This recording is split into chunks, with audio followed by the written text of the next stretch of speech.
Hello everybody. For the next 20 minutes or so we're going to be discussing the imaging strategies you can use for the practical management of advanced prostate cancer patients. Here are my disclosures. So we know that imaging has already had significant impacts on advanced prostate cancer management. So for example, imaging helps define clinical groups for drug development and biomarker development, and defines the clinical states that all of us are familiar with, on which therapy recommendations can be made. And you can see we're basically dividing patients with localized disease, advanced castrate-naive prostate cancer, and advanced castrate-resistant prostate cancer. And within each of these groups, we have patients who have metastatic disease and patients who don't have metastatic disease.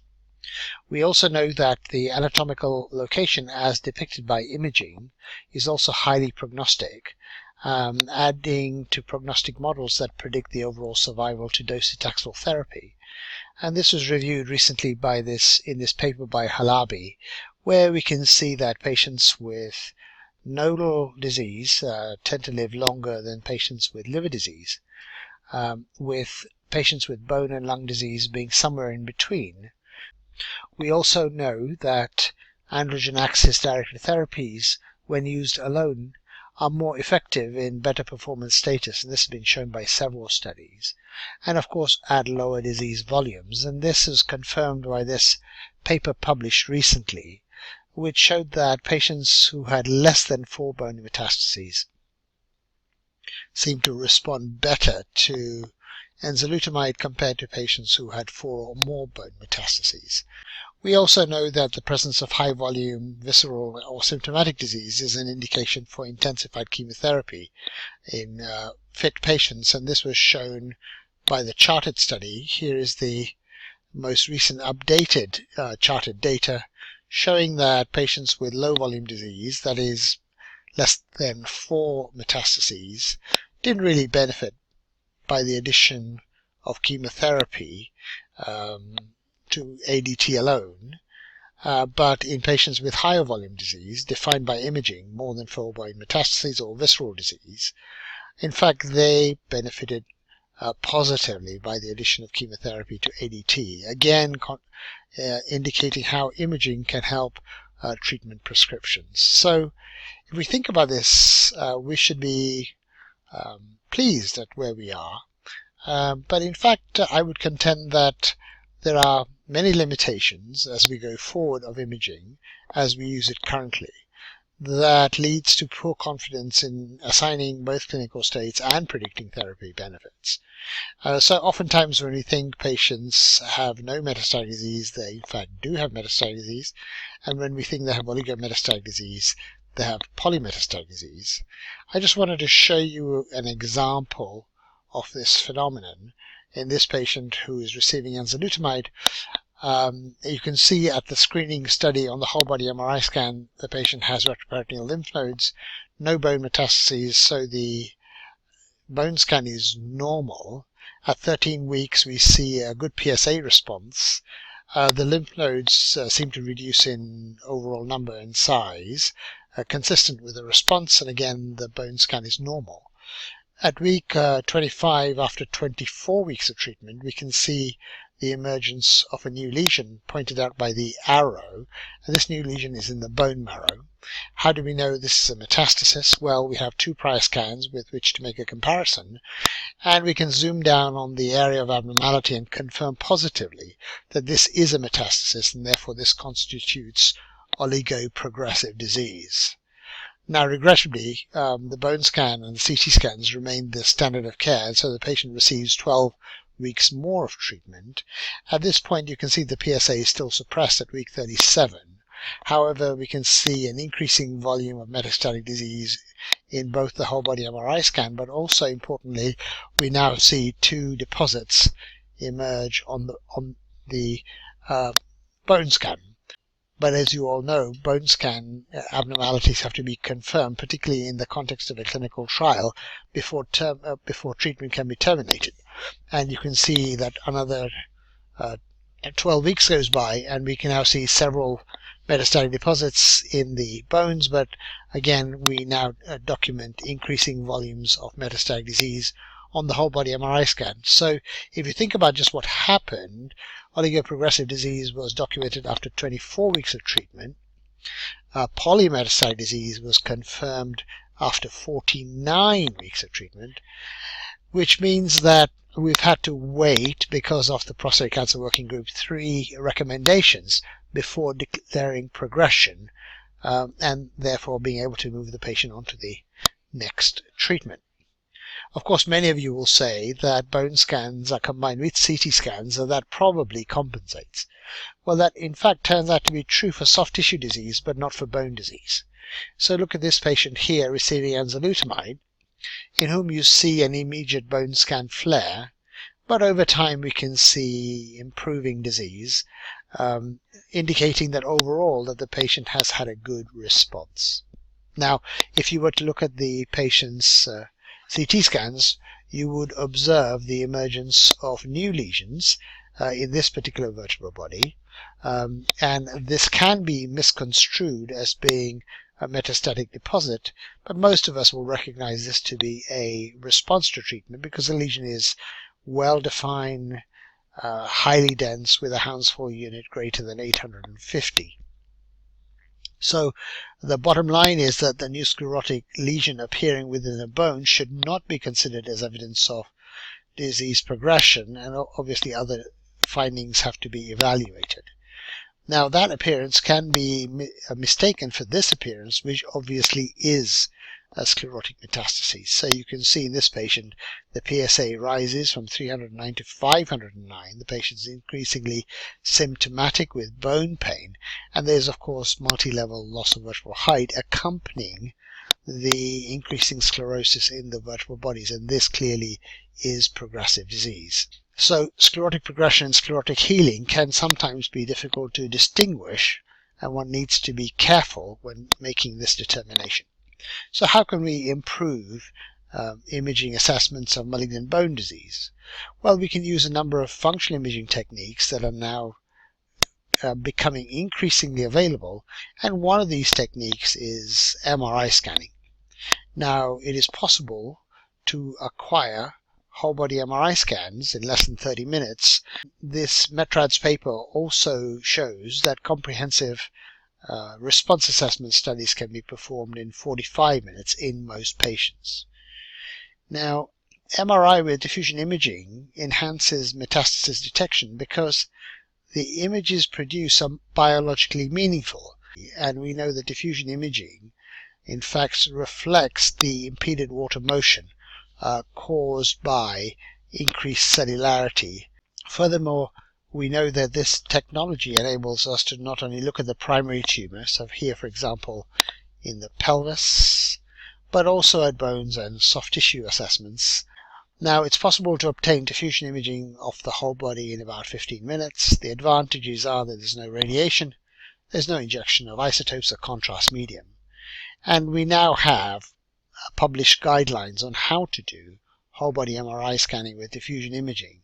So we have quality standards and we have a standardized reading method, and I would encourage all of your radiologists to look at this paper that has recently been published.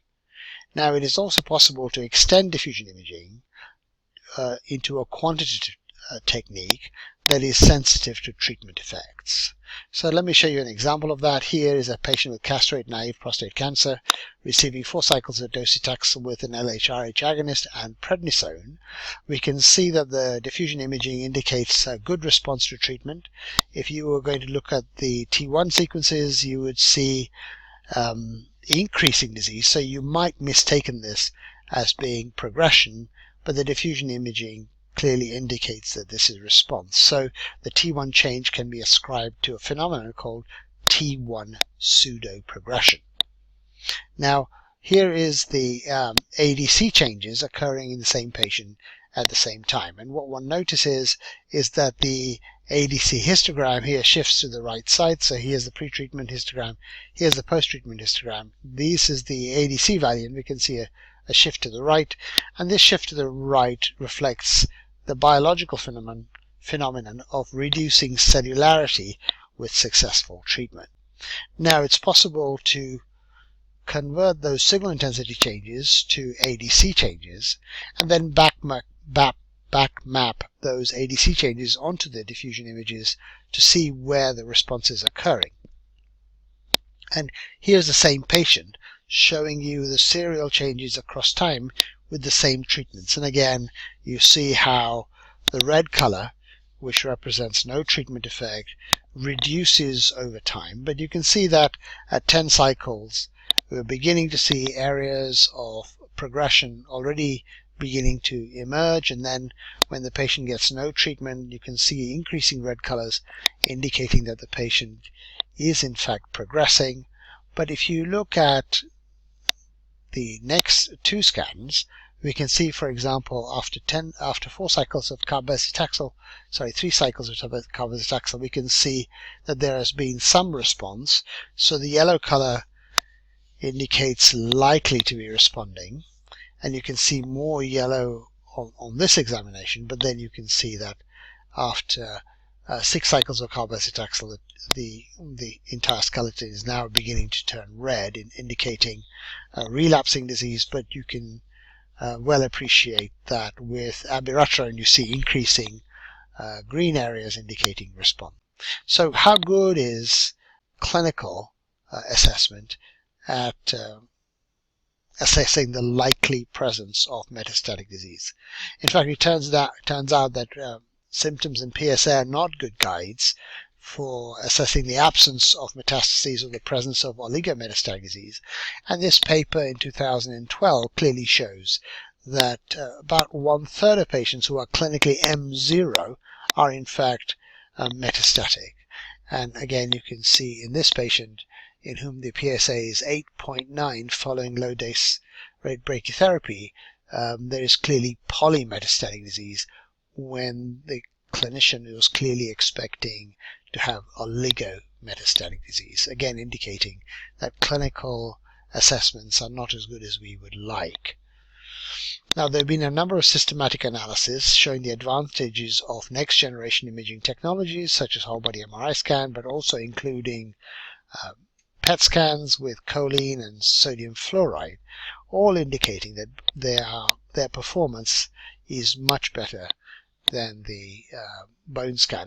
So here, for example, is the SKELTER trial, which was published in 2016, clearly showing that the whole body MRI with diffusion imaging shows similar diagnostic accuracies to sodium fluoride PET with fewer equivocal lesions, with both technologies outperforming bone scans as well as SPECT CT scans.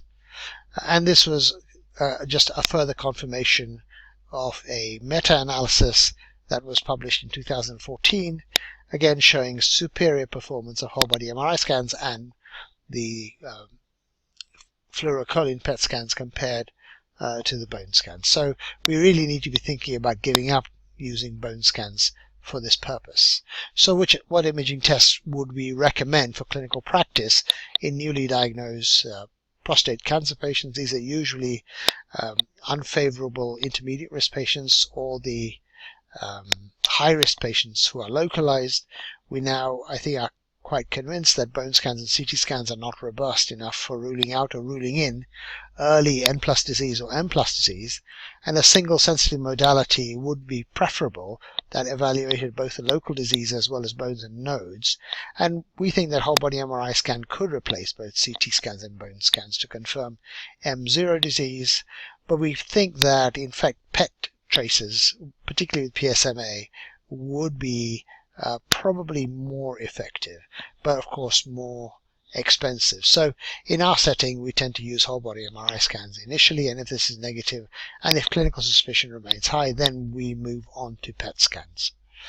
Regarding which technology one should use in biochemical relapse, we think an algorithmic multimodal approach is what one should be using.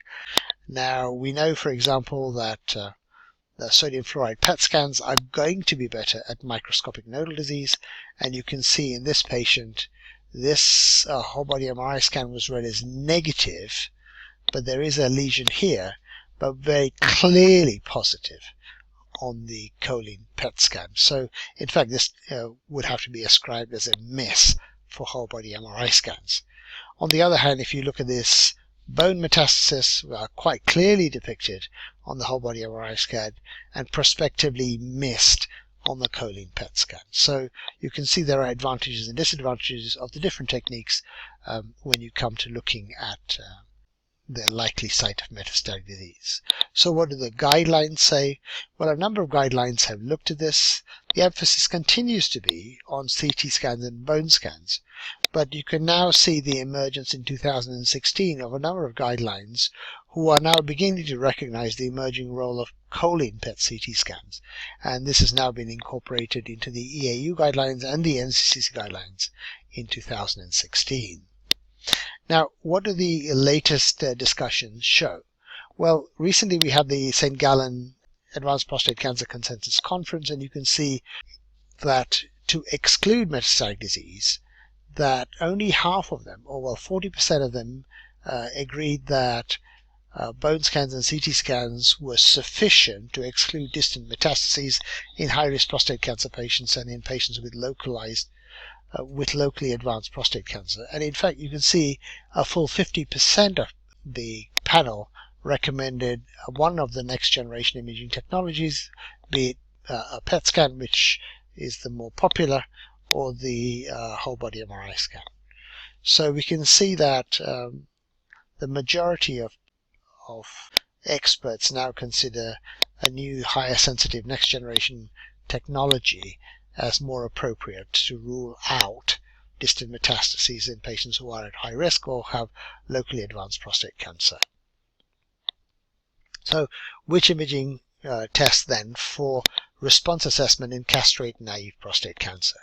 Now, generally speaking, in the clinic we use symptoms and PSA, which are sufficient to monitor most patients with castrate-naive prostate cancer, and that's because primary resistance to androgen blockade should be detectable by these clinical tools. We also don't have a good feel for what proportion of patients have radiographic progression without clinical or PSA progression to ADT or docetaxel, but we think it's likely to be small. We do, however, suggest that imaging should be used in PSA oligosecretory disease, and we also think that we should be looking at imaging when we are suspecting primary aggressive variant metastatic cancer. So, for example, if we're thinking this might be a adenocarcinoma or a small cell tumor, and this is so that we can minimize exposure to potentially ineffective treatments when disease burdens are increasing and may not be detectable by clinical findings or PSA. So what does aggressive variant prostate cancer look like? Well, there are a number of criteria used for defining the aggressive variant prostate cancer. And so, for example, radiographically, if you have predominantly lytic bone disease by a CT or an MR or a plain scan, or if you have low volume, you have low PSA, but you have large amounts of disease. So here's a typical example of what an aggressive variant prostate cancer looks like. You can see there's extensive metastatic disease on the T1 and the T2 sequences of the spine. There's 1,300 ml of cancer. You can see large volume retroperitoneal nodal disease. You can see extraosseous bone disease.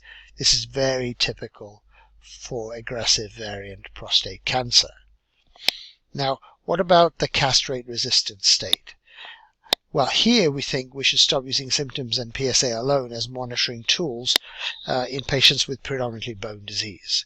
We now know, and it's been well documented, that about 25% of patients will develop radiographic progression without clinical or PSA progression when patients are treated with abiraterone or enzalutamide. So these people are essential to find because we want to minimize exposure to ineffective treatments of these patients, and so the recommendation is to do regular imaging. So here, for example, is a patient on abiraterone having oligosecretory disease, and you can see he's completely asymptomatic, going to the gym.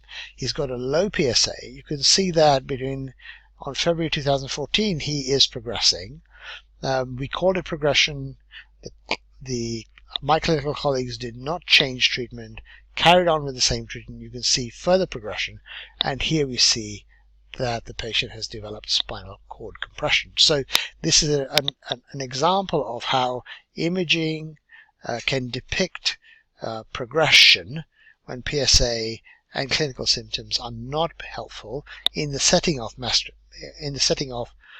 metastatic castrate-resistant prostate cancer. We also think that regular imaging should be used for aggressive variants of prostate cancer, which we know increasingly emerge in the castrate-resistant state, and for oligosecretory PSA disease, as I've just shown you. Now, what do the guidelines say? In fact, this is exactly what the guidelines say. So a number of recent guidelines, including the European Consensus Panel in 2014 and the StGallen panel in 2015, all suggest regular imaging in this group of patients, and there's only one guideline that suggests MRI scanning, and this has been written by the Imagers in 2017, not 2016 as it says over here. And this view of doing more regular imaging for metastatic castrate-resistant prostate cancer has been validated by the new guideline from the APCC in 2017, where we can see that regular imaging was only recommended by 30% of patients in the castrate-naive setting, whereas in the castrate-resistant setting, you can see the vast majority of respondents said that regular imaging should be performed with castrate-resistant prostate cancer. As to which imaging technology should be used in castrate-resistant prostate cancer, you can see that the majority of respondents are still recommending CT scans and bone scanning. But interestingly, about 20% of respondents are now beginning to recommend next-generation imaging for monitoring response of metastatic prostate cancer, both in the first line and in later lines of treatment, for example with radium-223. We feel that imaging of tumor cell viability should be used to assess treatment efficacy. So if you don't have anything, we would say that at least perform a CT scan and a bone scan if next generation imaging technology is not available to you. If next generation technology is available to you, then whole body MRI scan is the preferred economic option. Choline-PET scan is a viable alternative, and if you're thinking about using PSMA PET, be careful, because it may not inform on tumor cell viability when there is AR inhibition. So be careful about using PSMA PET when you've got AR targeting therapies. Just be very careful.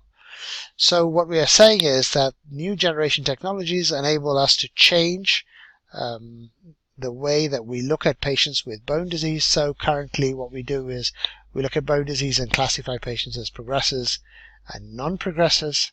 Using next generation imaging technologies, we change that bone category from two categories, no progression, to response, stable, and progression. So this is in fact a paradigm shift, and in fact would have quite impactful precision oncology impacts in advanced prostate cancer.